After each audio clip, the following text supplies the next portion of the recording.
Bueno, pues tenemos varias preguntas lanzadas a la mesa, ¿no? Podéis hablar entre vosotros, y también lanzadas a nuestros pensadores.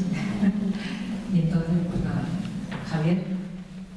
Bueno, primero agradecer de nuevo la destreza, ¿no?, comunicativa que han tenido los ponentes, y eso, digamos, nos ayuda, ¿no?, en este momento ya de la mañana. Creo que las dos ponencias convergen, y yo voy a hacer de abogado del diablo, y por lo tanto me voy a dirigir fundamentalmente a José Luis para que se defienda, ¿no?, que haga de nuevo apologética de esa rehumanización que necesitamos. Convergen, ¿por qué digo? Porque lo que de alguna forma se oculta en la exposición de José Luis se hace evidente en la exposición de Cristina, y es la objeción que siempre se hace al personalismo, de estar lastrado de alguna forma, de ser deudor de una concepción sacral de la vida, y por lo tanto que no parte, digamos, de la nada, sino que tiene el prejuicio, y eso se hace para el personalismo, para la misma antropología filosófica, se ha iniciado por el prejuicio de defensa de un humanismo que tiene fundamentalmente, es deudor de la concepción religiosa judeocristiana de la vida, el hombre como imagen de Dios, y por otra parte la concepción sustancialista griega. Por lo tanto, eso crea un lastre a la misma antropología, a la misma concepción personalista, que lo hace deudor de ese prejuicio, ¿no? Entonces, no es ingenuo esa defensa del humanismo que hace el personalismo, ¿no? Entonces, ¿cómo salir de ahí? Es decir, porque la objeción que se hace, y termino rápido, desde laderas, además, opuestas. Por ejemplo, Peter Singer hablará de la desacralización de la vida y hablará de un concepto de persona muy distinto al que nosotros estamos acostumbrados a tratar, por el concepto de especie, por ese privilegio que se le ha concedido al ser humano y que no se sabe por dónde viene ni por qué razón lo justifica. Y por otro lado, en una versión nada, desde luego, cercana a la de Peter Singer, está Levinas, que objeta el concepto de persona justamente esa raíz griega y cristiana, y por lo tanto lo traslada al concepto de rostro. Entonces, ¿cómo seguir en este momento ya de los poshumanismos, transhumanismos, en esta defensa? ¿No es algo trasnochado? Esa es la propuesta.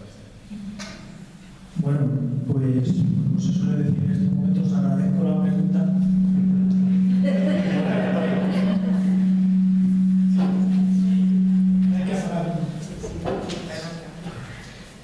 Agradezco la pregunta porque le da oportunidad de poder salir al ruedo con nuevos argumentos.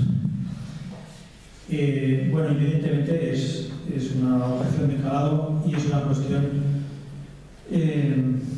pues también como estatuto epistemológico, ¿no?, si se quiere, de la fundamentación de la persona, de la ciencia de la persona.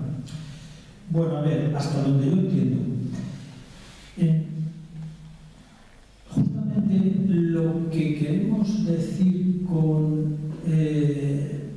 filosofía de la persona es superar,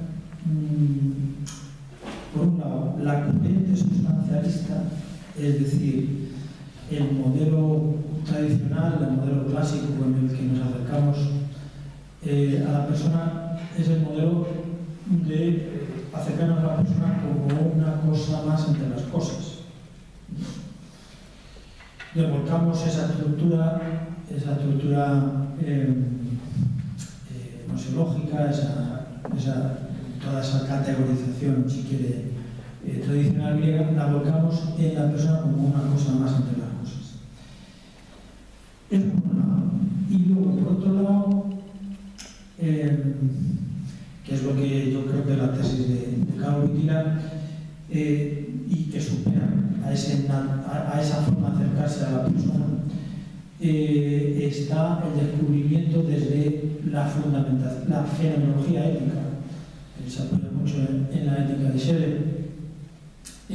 Cómo podemos acercarnos a la persona desde el intento de Wojtyla es unir los dos, unir la fenomenología ética con el modelo naturalista.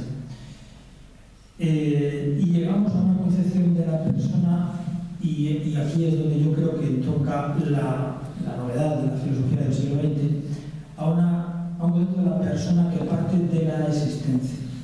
Partimos de Heidegger, y partir de Heidegger de alguna manera partir de Husserl, partimos de los fundadores o los fenomenólogos, muchos de ellos a la letra, y están ahí, algunos sin haberse declarado explícitamente. Yo creo que el concepto de persona al que llegamos es un concepto de persona que se apoya en las categorías de la existencia. Es decir, la persona es un supuesto que está ahí con unas características específicas, pero que son distintas al resto de cosas o al resto de seres. Por lo tanto, emerge el ser humano, persona, emerge con un realismo distinto, podemos decir. Porque el modo de ser, del ser ahí, como dice Heidegger, es distinto al modo del ser de la cosa, del Vorhandensein. Es a partir de ahí yo entiendo que se entiende a la persona, por ejemplo, Gabriel Marcel, otro personalista. Claro, este es un debate interesante, es decir, por el que a mí me lleva, por ejemplo, a hablar de el personalismo, para dejar el personalismo para de la filosofía de la persona o del resto de personalistas. Sí, porque el mismo Gabriel Marcel, podemos decir que hace una filosofía de la persona porque se dirige al ser humano como persona, ese ser único, dignidad, la dignidad humana, y se accede a ese ser como un ser existencial. Esto es lo típico o lo definitivo de la filosofía de la existencia, ¿no? También distinguimos entre existencialismo. Gabriel Marcel rechaza el concepto de existencialismo como lo rechaza Heidegger. Y sin embargo están dentro de la filosofía de la existencia. Por tanto, al ser humano se accede, Gabriel Marcel, por aproximaciones concretas a través de ¿qué? De experiencias, fenomenología, fidelidad, amor, esperanza, ¿no? Las tres grandes que analiza Gabriel Marcel. Entonces, de alguna manera, diríamos, superamos el discurso por elevación. No quiere decir que el discurso, en ese sentido, no renunciamos a las categorías griegas sustancialistas. De alguna manera, o tal y como yo entiendo la filosofía personalista en general, como la filosofía de la existencia en general, cuando digo en general quiero meter, ahí me entra algo, quiero meter entre nuestra órbita. Es decir, autores que han reflexionado sobre el ser del ser persona. Insisto, Heidegger, que da la distinción perfectamente clara del ser y tiempo. Entonces, ese ser del ser persona, singular, única, podemos hacer ciencia. Claro, esto es lo que le pone nerviosos a los griegos, la multiplicidad. No se puede hacer ciencia de sujetos distintos. Esto le pone muy nervioso al discurso sustancialista. Entonces, teniendo como referente el discurso sustancialista, yo creo que es lo que intenta Wojtyla, persona y acción. Teniendo como referente, por tanto, no se puede renunciar a esa fundamentación previa a toda ciencia, si se quiere, aparece este ser que es único, pero no en abstracto, que justamente es contra lo que se van a revelar toda la filosofía existencial y todo el pensamiento ideológico, incluido el final. Es decir, emerge ese ser que es único como ser singular, dignidad, y ahora resulta que cuando nos acercamos a los existenciales, es decir, cómo vive ese ser único en sociedad, es decir, cómo vive su verdad, su libertad, su esperanza, su amor, su belleza, descubrimos que podemos acercarnos podemos explicar mejor a ese ser humano justamente desde su vivencia. Y entonces es un poco la antropología, es decir, lo que intentamos los personalistas. Una metodología específica para este ser único que es el ser persona. Metodología específica. Porque diríamos,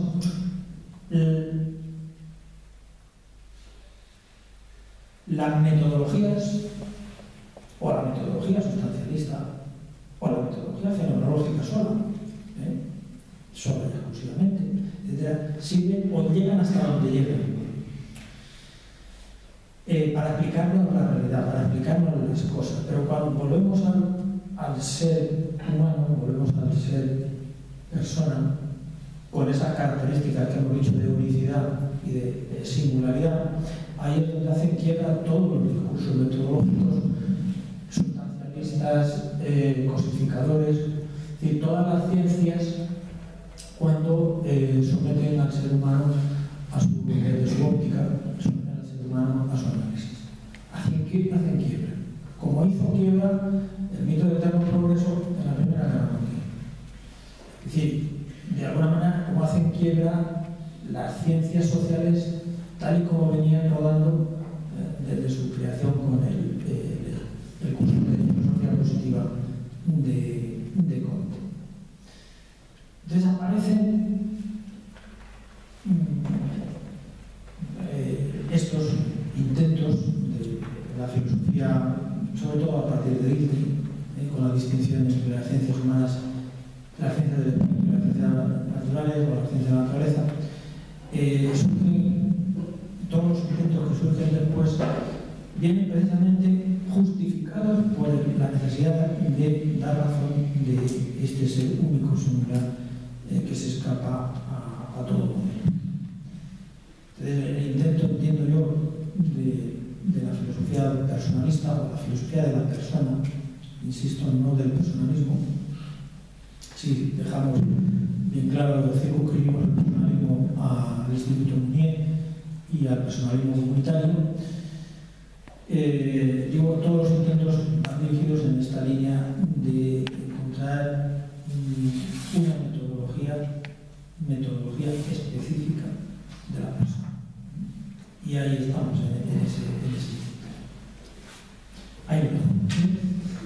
Jesús. Bueno, mira, José Luis, yo es que he estado pensando si intervenía o no, pero no ha podido resistir la tentación. es que al final no puedo. Es decir, porque estamos en plan seminario y hemos de pensar juntos, siguiendo lo mismo que comentaba antes. Yo creo, y te voy a hacer una pregunta, evidentemente, con esta consideración. ¿No te parece a ti que, dada la pregunta tan fenomenal de Javier, claro, tenemos que pensar esas dos direcciones muy seriamente? Primera, ¿qué pasa?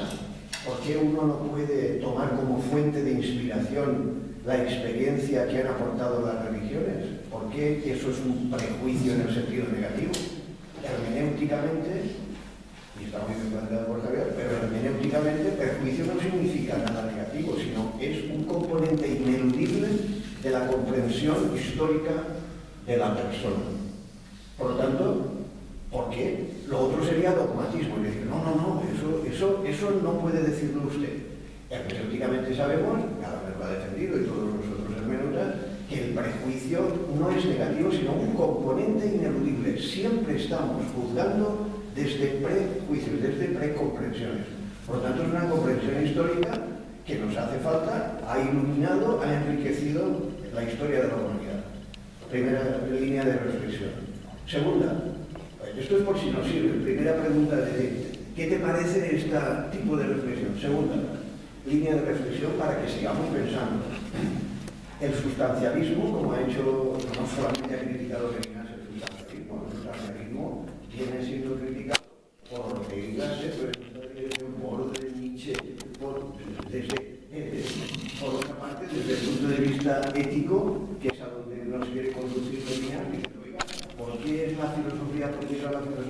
ser, porque lo ha dicho Heidegger, porque se llame Martin, porque es tradicional, porque es alemán. ¿Me puede usted decir por qué? ¿Es la primera experiencia de la humanidad, la experiencia del ser? ¿O hay otra experiencia primordial? Eso es uno de los componentes de la pregunta que nos decía de lo bueno que nos aporta Levinas. ¿Y si hubiera otras experiencias primordiales? Por ejemplo, lo que tú has expuesto. La experiencia de lo que puede ser la dimensión personal o la dimensión mística, como has expuesto, de la apertura a la trascendencia. Es decir, hay otras experiencias, por tanto, no hay otros autores, por ejemplo, y ahora te preguntaría, en el salto que has dado has pasado a la Inentralgo, pero la Inentralgo se basa en Zubiri.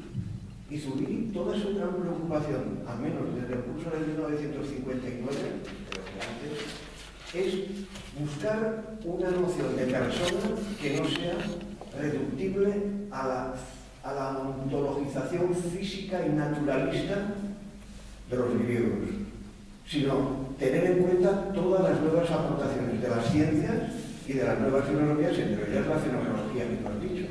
Pero claro, Max Scheler, en el que se basa Boctila, es del año 28. Lamentablemente Scheler murió. Lamentablemente, porque era un genio. Y a lo mejor hubiera hecho mucho, pero murió en el año 28, si no recuerdo mal. Y entonces, pues, no hay otros que han seguido eso. Entonces, Zubiri, por ejemplo, se ha esforzado por buscar otra estructura metafísica de la persona. ¿Qué te parece? No sería aprovechable, porque luego has dicho que la Inentralgo se basa en Zubiri. Entonces, estas dos preguntas.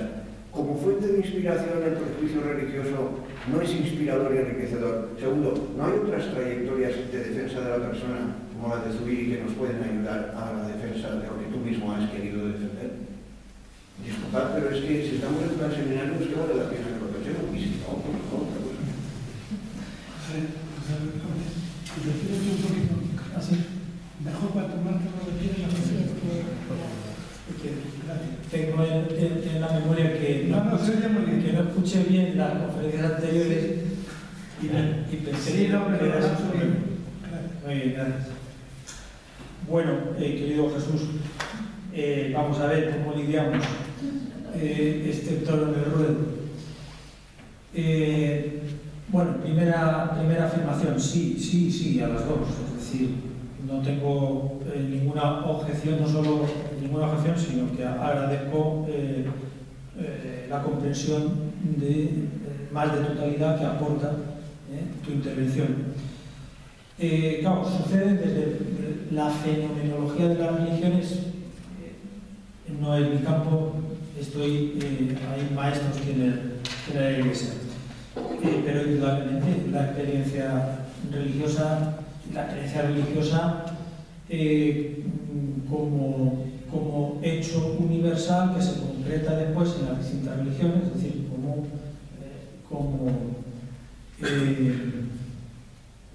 como hecho universal que se concreta en las distintas religiones. Por tanto, estamos en presencia de un existenciario universal y, por tanto, podemos y debemos de utilizar y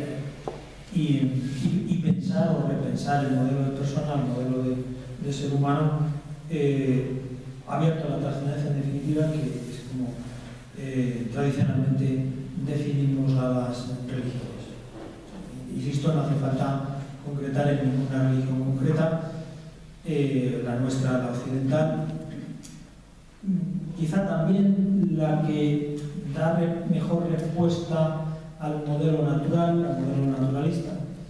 De alguna manera, la religión cristiana, el único, yo diría, y también la característica principal, la que la distingue principalmente de las demás religiones, sería la persona de Cristo y, por tanto, es la novedad, el novum, que indudablemente para un discurso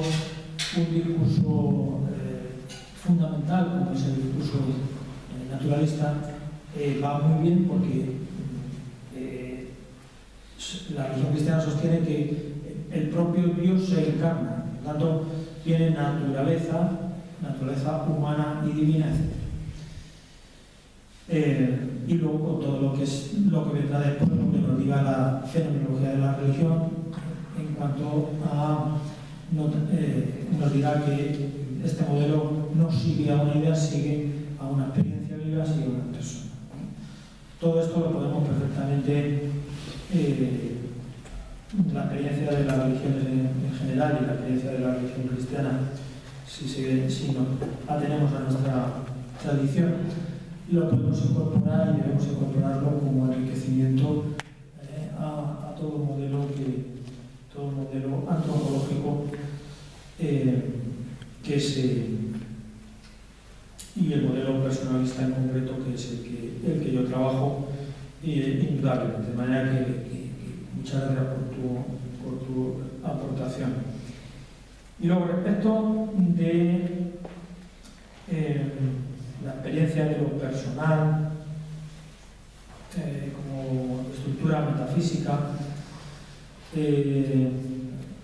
has vuelto a Zubiri. Yo creo que siguen todos los pensadores en esta clave que decíamos antes, porque siguen dándole vueltas a la especificidad del ser persona. Es decir, que la persona no puede ser comparada con ninguna otra realidad.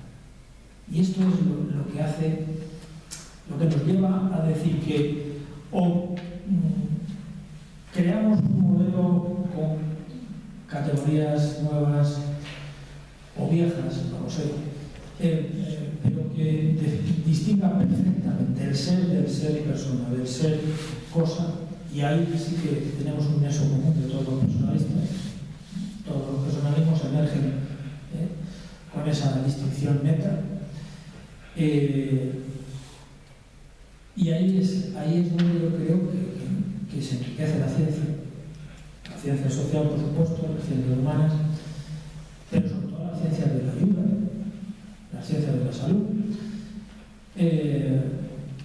Ahí es donde yo creo que cambia la perspectiva, incluso yo me atrevería a decir, eso es la psicología, que la psicología, saben ustedes que es una ciencia de alguna manera paradigmática, porque está entre dos mundos: el mundo de las ciencias de la naturaleza y el mundo del espíritu, la ciencia del espíritu.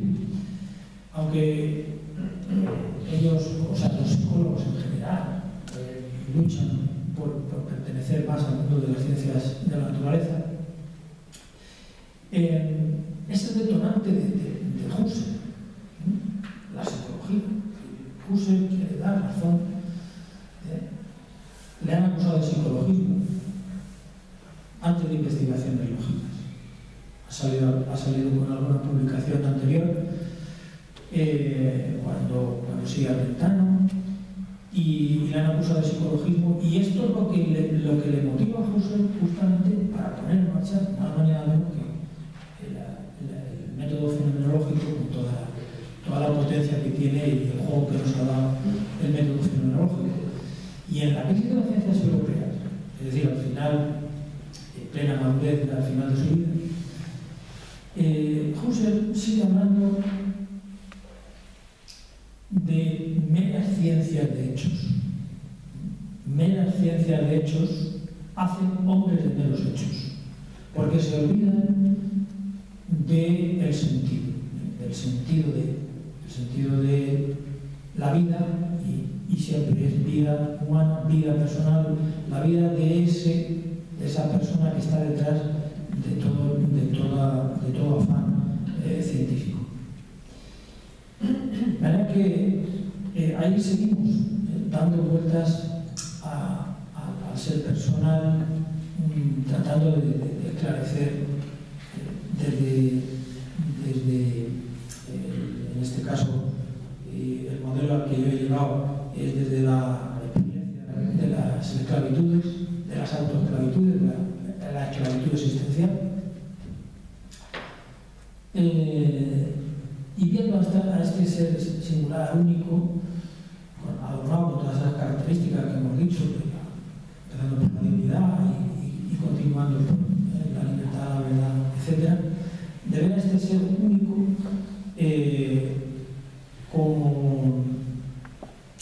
como como un ser que construye la ciencia y también que proyecta, por tanto que es un ser futurizo, por tanto que proyecta la historia, porque hace la historia, y en esto pues seguimos a Vico y seguimos a Wittgenstein, porque hace la historia, conoce la historia y solo conoce verdaderamente lo que hace. Y todo esto a mí me da mucha luz para proyectar, en definitiva, el futuro de unas ciencias que creo yo podemos transfigurar, mejorar cuando las vemos con ojos de persona, con categorías de persona. Y por supuesto, volvemos a la primera cuestión, la persona religada. Lo que pasa es que como el discurso de la religación a priori es un discurso que entra dentro de la categoría de la creencia, a priori, o por lo menos es la... Sí, justamente está bien. Y justamente es la superación de Zubiri. Ahora, sería muy interesante, y en esto pues tú eres, Jesús, un exponente muy interesante, en definitiva, el seguir abundando en la superación del juicio. Y también nos ayuda para eso el método fenomenológico.